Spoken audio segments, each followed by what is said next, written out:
Ladies and gentlemen, welcome to the show. The Raw Recap with Wrestle Buddy is back, baby.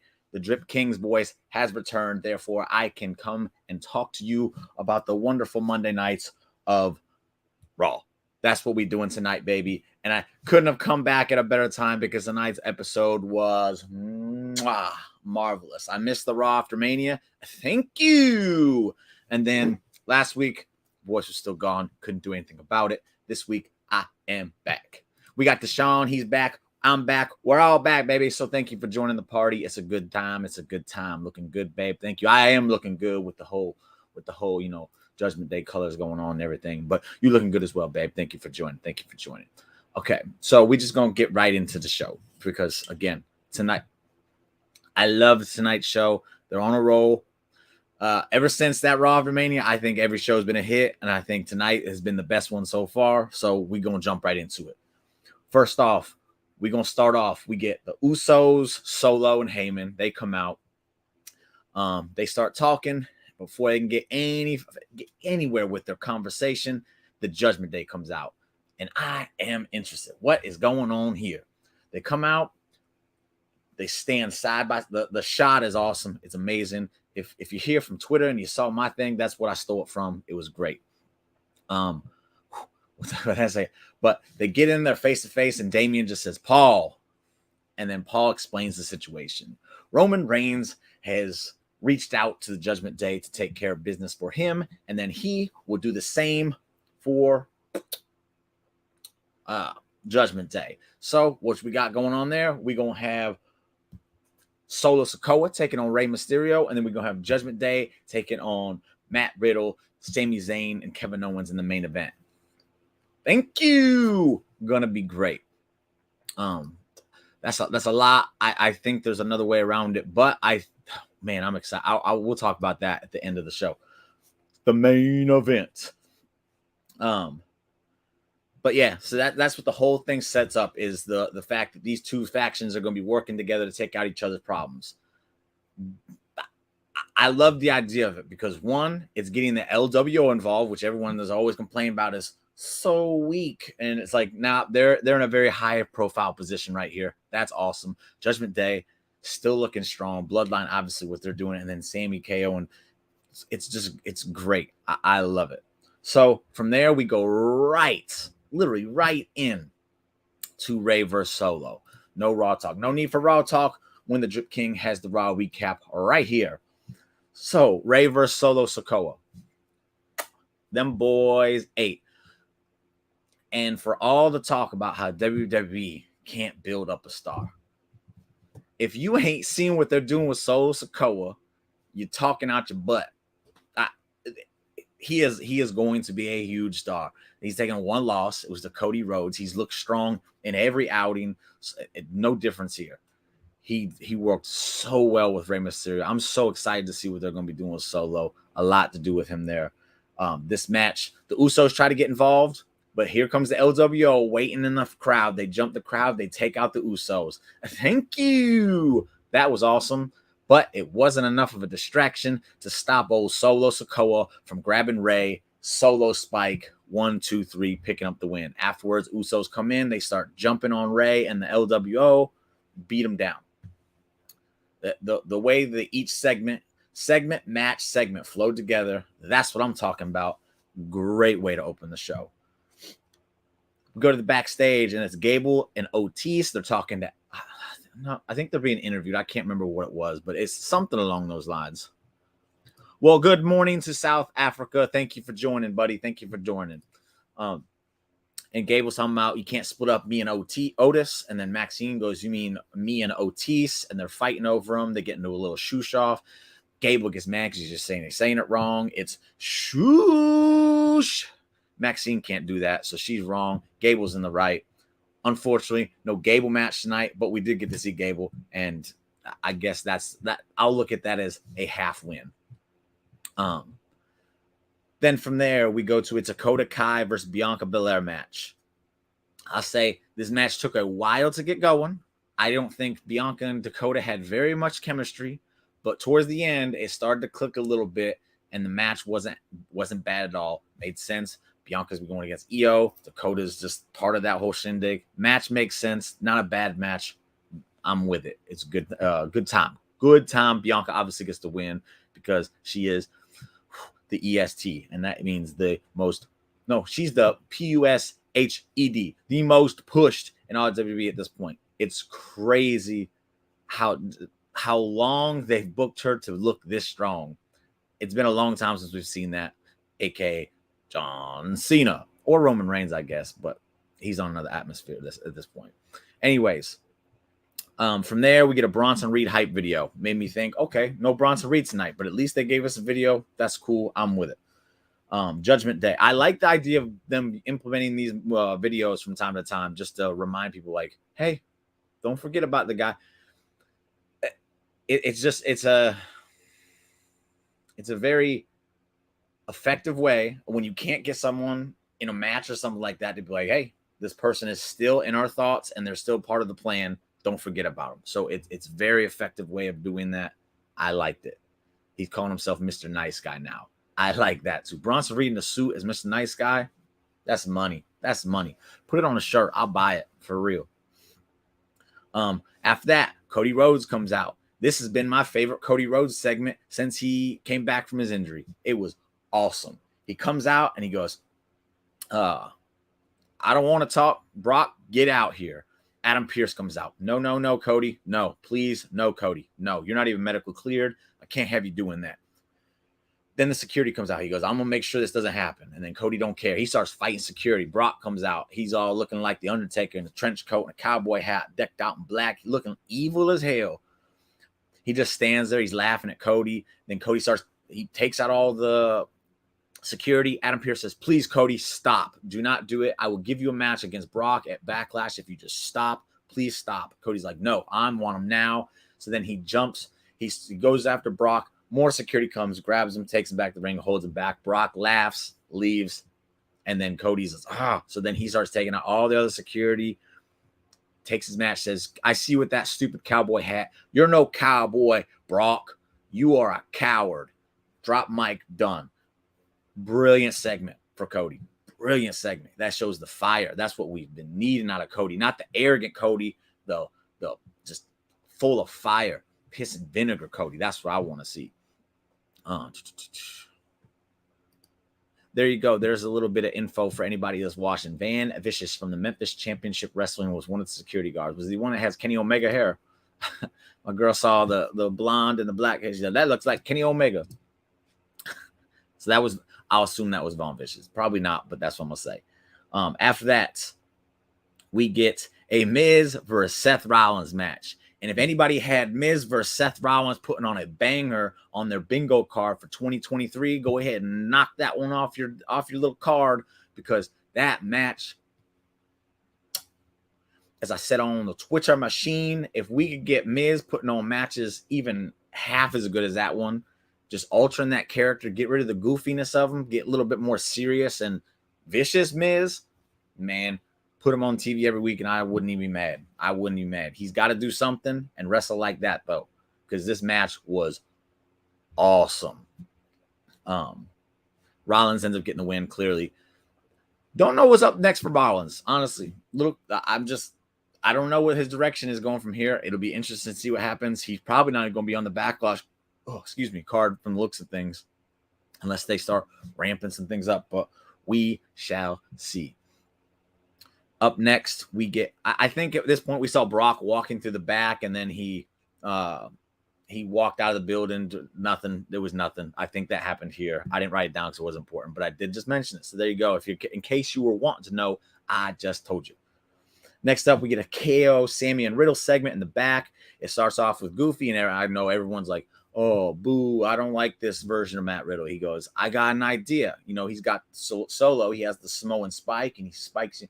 What if I tape up my foot and I kick him in the throat and I give him a toe bro? And then Kevin Owens like, that is the dumbest idea I've ever heard. Sammy's like, it is an idea. And then KO's like, starts losing his mind over it. Sammy's like, oh, calm down. And then Riddle's like, I'm joking, guys. The serious version of Riddle that so many people have been wanting for so long now, it looks like it's slowly starting to come. I would like a heel turn to come with it, because I just love the whole goofy babyface Riddle. So if he's gonna turn serious, I would like him to be heel, and that will work. But the whole segment, it was great for what it was. It wasn't too long. I liked it, and again, it kept the theme of the show that's building up to the main event, which is brilliant because of how the main event ended. And this is the kind of Raw I look forward to because everything just went so well, and it just skated right on by. Like we were in the third hour before, I blinked my eyes and was like, "Oh, we're already there." But now I'm getting ahead of myself. Next up, Bobby Lashley versus Austin Theory. I don't care if they've wrestled before, like everyone's complaining, like, "Oh, rematch city." The match was awesome. So if it's awesome, I don't care. I really don't.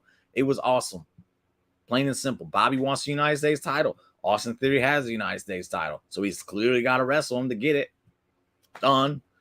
So the match, it wasn't Miz versus Rollins, but it was a very good match. And then it ends.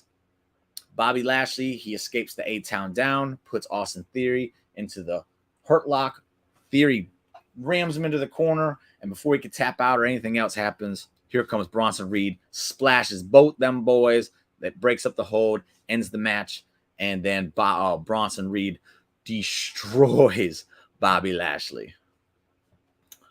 Weren't the two rematches? I don't think so.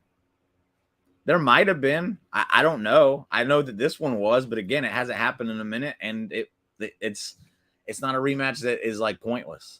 I get why they did it, and having Bronson Reed come in and attack Bobby and prevent him from winning the United States title after their double count out loss makes perfect sense.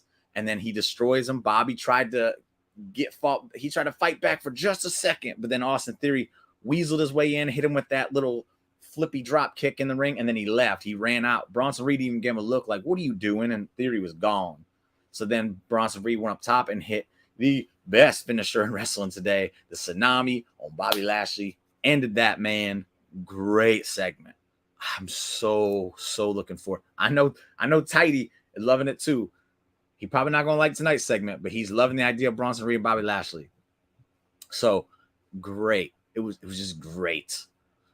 Next up, Trish comes out, and if there's one part of the show I'm going to critique, it's this one, and I'm sorry to have to do it, everybody, but I'm going to. Trish comes out and she cuts a promo. And basically, the gist of the promo is, I'm the one attacked Lita last week. I'm mad at Becky because she thinks that her and the Four Horse ladies started the women's revolution, but it was all me. I did the main event first. I did this first. And instead of saying this is awesome at the WrestleMania main event, they should have been saying, "Thank you, Trish." Blah, blah, blah, blah. It's all good stuff. But this woman was tripping over her words every 5 seconds. She was tripping over a word. And the only reason I'm critiquing this is because I remember, I think it was last week, Dom made like one or two slip-ups, and everybody wanted to end him for it. They're talking about, "Oh, he ain't ready," like completely just hounding this kid because of two. Trish was doing it literally like it was like sentence, stumble, a clean sentence, and then another sentence, stumbling over. She was stumbling over words way too often for someone who's been doing this for a very long time. So if you're going to critique one, you better critique the other one. That's what I'm saying right now. I'm not critiquing Dom because y'all started this nonsense. And I'm not getting on Dom's bad side. We did time when I was in LA, in case you didn't know. Now I'm wearing the colors. But that's for another time, another story. Trish, though, I like what she said, but y'all better. I'm seeing way too many people praise Trish for her promo skills when it was like, yo, that was not that good. There was no emotion with it, and way too many fumble. Like, I don't fumble over my words as much as she was fumbling over hers. So I am looking forward to this, though, because she did come with some truth to her stuff. So the feud could be very good. I don't want to see another promo where she's just bumbling that much, though. And rant. Next up, Cody Rhodes interview. He's happy he's getting the match at Backlash. End interview. We had an all-timer segment with Cody to begin with, and then we have that interview. It was like, that was pointless, but it is what it is. I saw people excited because he was in a gray suit. I don't know what the reason for that is, but it is what it is, baby. Next up, Candice LeRae and Mia Yim taking on Chelsea Green and Sonya Deville with Liv and Raquel at ringside, the tag team champion, the women tag team champions. And what I liked about this match so far, what I liked about this whole thing was the match was nothing special. It wasn't very long. It didn't need to be, though. They did get it on the show, which means they got the tag titles on the show, which means that all that talking I've been doing for months is real. It's true. I was 100% right. Because, what's on here? I've been saying that once WrestleMania is done, I saw the tag teams coming together. I was talking about this on the pod last night. If you were watching, I apologize for repeating myself, but I'm going to repeat myself for those who didn't see it. For months, I've been saying you can clearly see that Triple H is starting to piece together teams for a women's tag team division. He's giving it just a little bit at a time. He had WrestleMania on his mind. He had to get that done, so you couldn't just overload it. But there were little things that were like, something's happening here. So I said after WrestleMania, watch that division start to blossom. Since WrestleMania, we've had 3 Raws and 2 SmackDowns. And those women tag titles have been on every single show. We've got a number 1 contendership match for those things. We've gotten a title match for those things. We're getting a second title match this SmackDown. We got a segment to set it up last SmackDown. And then we got a match to build up the girls who were in that segment and are getting the tag title match tonight while the tag champs watched on. Those tag titles are becoming a part of the show, a very important part of the show. Whether you want to agree with it or not, you're wrong, but it's true because those belts, honestly, they're one of the most consistent parts of the show right now because they're there every single night. Unfortunately, Chelsea Green won't be winning the tag team championships. Boo. But I'm okay with that. I'd rather win them with Carmella. Nothing against Sonya. The team is working way better than I thought it would, but I much preferred Chelsea and Carmella. I thought they had magic that was going to happen. But anyway, in the end, obviously, Chelsea Green and Sonya won. It was Chelsea Green that got the pin. Thank you. That was great. And then they threw water in Liv's face on. That's part of the character. And then they ran off, and that's a segment. So again, the match was terrible. It was not a good match. I'm not going to pretend it was. I think Candice and Mia had some good offense in it, but they didn't have time to cook 100%. I won't sit here and pretend like they didn't. I'm not going to sit here and pretend like the match was good, but it was effective in what it was supposed to do. And again, the women's tag titles are part of the show. Triple H is trying. So all this shit that everyone talks about, well, he doesn't care about the women's division. This man is literally trying to make those tag titles a part of the show every week. So lay off of it, pay attention, or shoosh. I don't want to hear it. Next up, Street Profits, Baron Corbin, Elias, and Boogs. They have a segment, and then Corbin teases the Street Profits having to break up in the draft because that's what this segment was about, the draft. They said, yeah, we need to go talk to Adam. And then they left, and then Corbin laughed. And then Elias starts talking to Boogs, like, I'm clearly going to be the number 1 pick in the draft. I know that's intimidating to you, Boogs. Boogs like, yeah. And he's doing the whole just Boogs thing, whatever it is that he does. Then in comes Tozawa, and he says, Boogs, superstar. Boogs gets all excited. Then he looks at Elias and says, you'll be last in the draft. And then Elias gets mad, and they walk off. Then Corbin comes up and says, that was a good one. And he goes, you suck. And then he walks off. Corbin's mad, and then he walks off.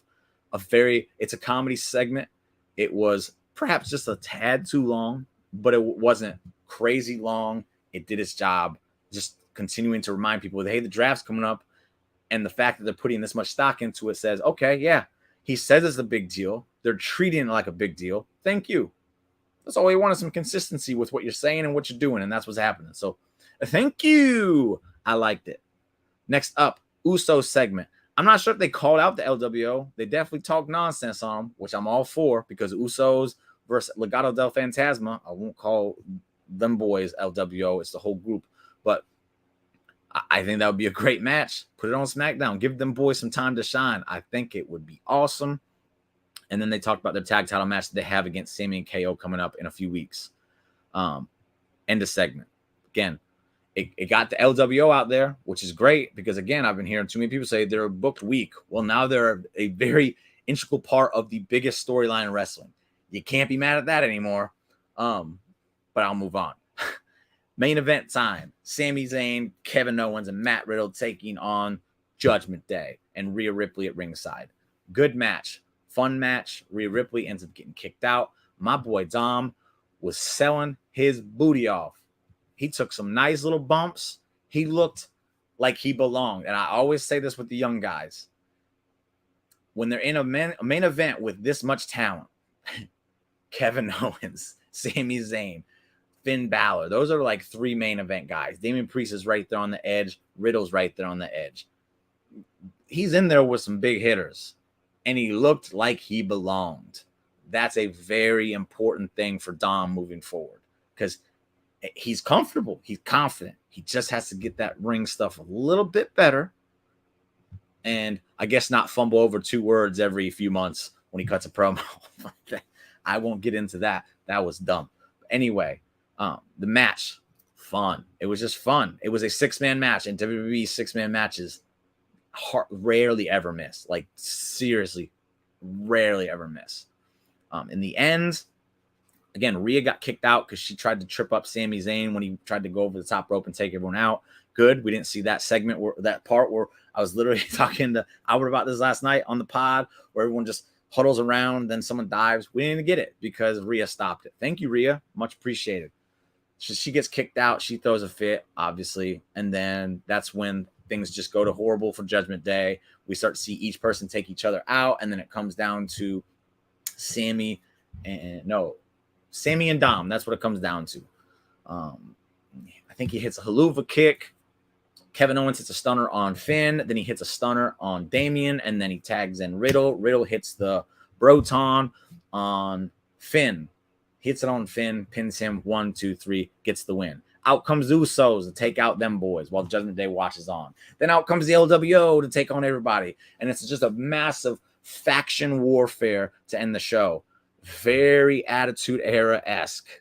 And people, like, this is the Attitude Era stuff I want to see. I don't want to see the dumb stuff that should stay back in that time. The booking, though, and the way you structure your show is exactly what I want to see. And that's what tonight's show was. It felt just like one of those shows back in Attitude Era where everything just went so smoothly through the night. It built up to the main event through multiple segments, a match that started the show. Everything worked its way to the main event so that when it all blew up, you were like, yes, this is amazing. And then the good guys got to stand tall. Great way to end the show. Great way to end a great show.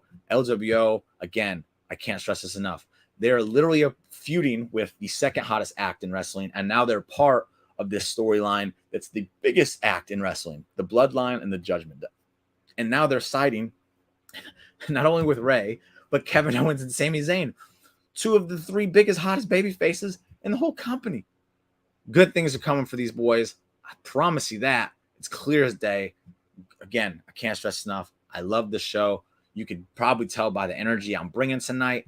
I went through this show just as fast as Raw went through their 3 hours. I'm usually at 40 minutes, but at the end, we're at 23. I went through this because I was just so excited about it. Great show. So with that said, I'm looking forward to SmackDown, and I'm definitely looking forward to Raw next week. They're on a roll, and that's great because from what I've seen from NXT, they're on a roll. AEW, from what I've seen from them the past few weeks, they're on a roll. Everything I'm watching right now is couldn't be happier to be a wrestling fan right now. But that's all for tonight. Thank you for joining me. I'm literally just going to tell you how great Raw was again because I just loved it that much. I will be back next week with another Raw recap, hopefully just as good as this week's. And before then, I will be back at the Positively Awesome Wrestling show on Sunday nights. I don't know the topic yet, but that's over at the Drip King of Wrestling show channel, in which myself, Tidy, and our newest member of Wrestle Buddy, Albert, will be talking about whatever subject it is I come up with. Maybe we're talking about just how awesome Raw was, because I could talk about it again forever. We got a draft. What is it? We're going to be doing our own draft. Since the draft is coming up, we're going to be doing our own draft for Wrestle Buddy. As soon as that comes out, make sure you got the notification on the site. That way you don't miss it. We're going to be doing NXT, Raw, and SmackDown, just like we assumed WWE is going to be doing. So it's going to be wonderful. I'll be taking the reins of NXT. You don't want to miss what I'm doing. We'll see what happens after that, though. But that's been the show. I'm rambling. because again, I went through this quick, but that's okay. That's all right. It's all been a good night. So thank you all for joining me, and I will see you again Sunday or next Monday, whichever one you prefer. Hopefully both. Goodbye, and